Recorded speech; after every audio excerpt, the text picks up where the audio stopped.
Sebenarnya harapan kita itu adalah undang-undang ini sekalian gitu ya, dibongkar sekalian gitu, dibuat lagi yang baru gitu ya.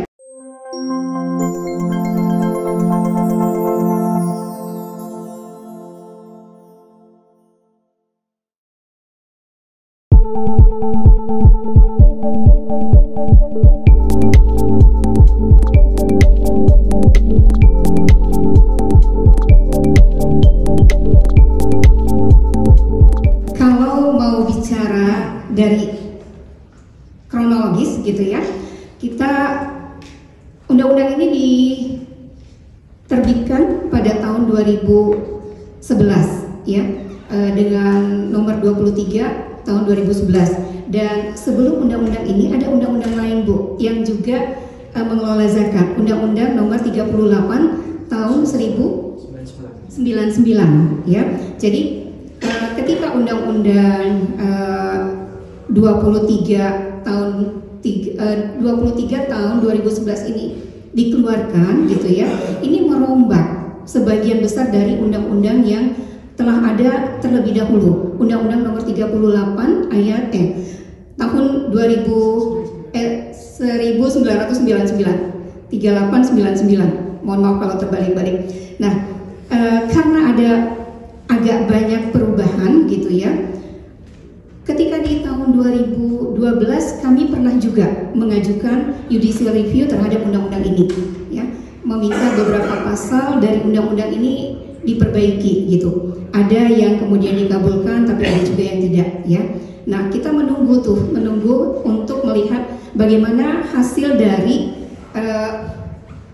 perubahan terhadap apa-apa yang telah dijelaskan oleh MK dalam putusan MK sebelumnya terhadap judicial review yang telah kita lakukan gitu ya. Karena kita tuh masyarakat pemantau zakat gitu ya, dan juga lembaga-lembaga pengelola zakat non pemerintah, mungkin saya bisa menyebutkan kalau diibaratkan ini lembaga zakat plat hitam, dan untuk pemerintah saya anggaplah gitu ya dalam bahasa lembaga zakat plat merah gitu ya.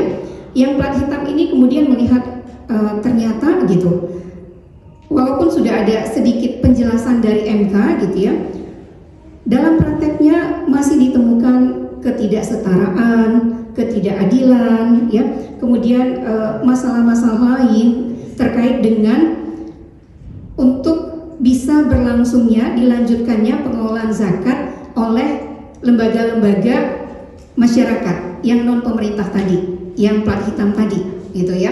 Jadi tidak semulus seperti yang diharapkan. Padahal harapannya dulu gitu, ketika undang-undang ini ada gitu ya, kita berharap ada perbaikan di dalam undang-undang ini.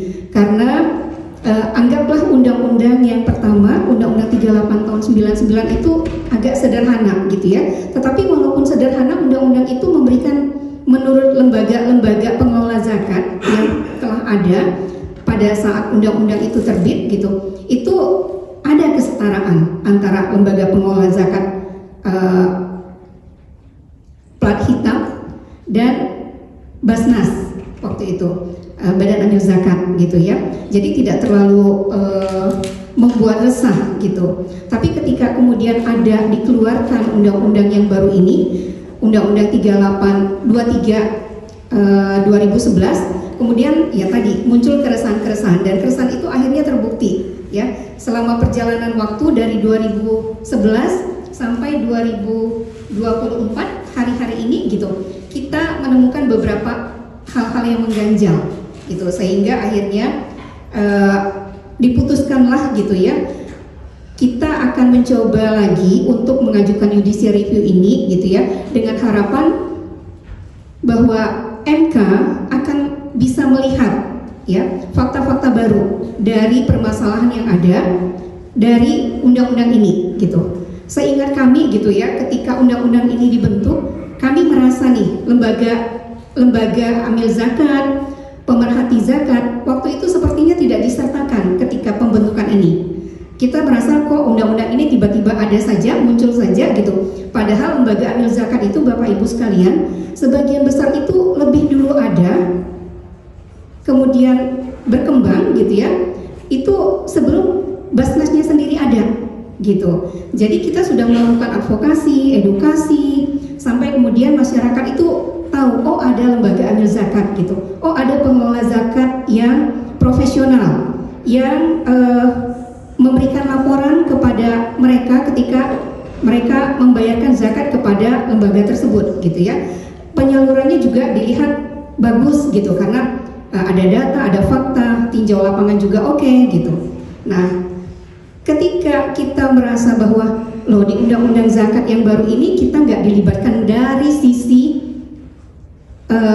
pembentukannya, kita nggak tahu apakah waktu itu dalam prosesnya itu ada teman-teman lain yang diundang gitu ya dari beberapa lembaga zakat yang sudah eksis waktu itu gitu untuk diminta keterangannya, atau hanya DPR saja dan pemerintah yang kemudian diam-diam gitu ya mengolah undang-undang ini tanpa melibatkan pemerhati zakat dan pengelola zakat yang plat hitam tadi gitu. Sehingga ketika muncul ya ada kekhawatiran, tapi kita biarkan, kita coba di tahun berikutnya untuk judicial review, hasilnya tidak terlalu banyak gitu ya. Kemudian setelah hampir 13 tahun gitu dengan data-data dan fakta yang insya Allah nanti bisa kita pakai untuk sebagai penguatan kepada Mahkamah Konstitusi bahwa ini perlu direvisi gitu ya, ini perlu diubah. Sebenarnya harapan kita itu adalah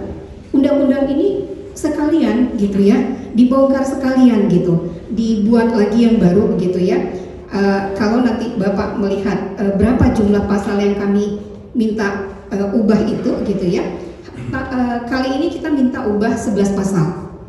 Jadi cukup banyak dari 43 pasal ya yang ada di undang-undang gitu. Sebelumnya sudah ada beberapa pasal yang juga kita judicial review kan gitu ya. Nah, kita ajukan 11 pasal hari ini gitu ya. Sebenarnya menjadi gambaran juga kepada kita ingin MK tahu bahwa kok sampai sebanyak ini yang dimintakan judicial review-nya gitu ya, diminta perubahannya. Apakah ini memang benar undang-undang ini memang harusnya diganti dengan yang baru gitu ya, atau cukup dengan beberapa perbaikan di beberapa pasal saja gitu ya. Itu latar belakang kenapa kami kemudian mengajukan judicial review ini gitu.